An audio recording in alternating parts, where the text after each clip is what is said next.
Mahjoob Zweiri, a professor of contemporary Middle East politics at Qatar University, and he joins me now live. Mahjoob, thank you very much indeed for your time. What's your assessment then of this ceasefire proposal? Is it indeed a new proposal or an adapted version?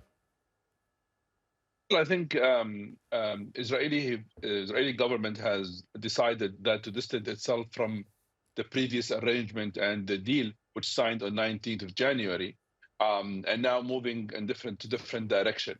The new direction basically is, I call it an open-ended direction, where basically there is no talk about ending the war on Gaza and the genocide, and there is no talk about the day after, because basically the day after no one can decide without the Palestinian being involved in that.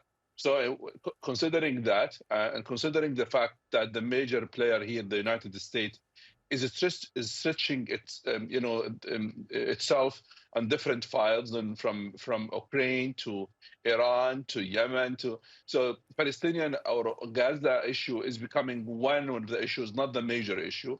I think Netanyahu is benefiting from that and his right-wing government, and also considering the fact that he is himself under pressure from Ben Gvir and Smotrich, and basically he cannot move to any direction. That's the reason why we saw that kind of delay and that kind of suffering in Gaza, which I don't see any ending to that sometime soon, unfortunately.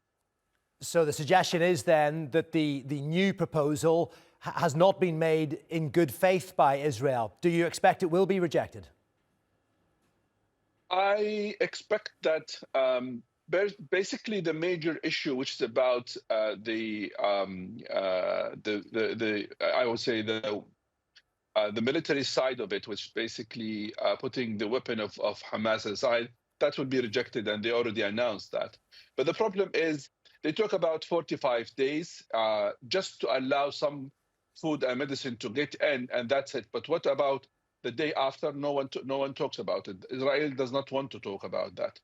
And I think that makes Hamas under severe pressure in front of their own base. Why you want to give up all of the hostages without ending the war, without having a clear promises about what will happen later, about rebuilding Gaza, about ending the siege, and etc.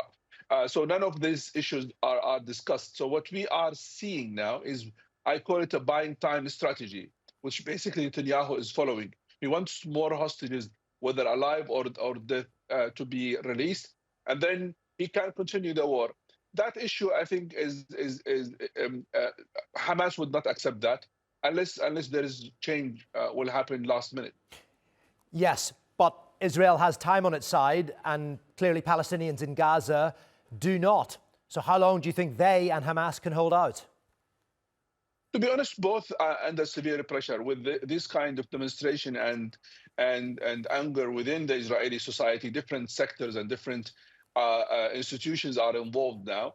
Of course, the suffering of the Gazan people is different, but both Netanyahu government and Hamas under pressure. And I think that could help on giving some concession. Having said that, I think Hamas feels that there is no comparison between them and Israel, because they are under occupation, Gazan people under occupation, and the world international law should protect them, regardless of the Israeli narrative.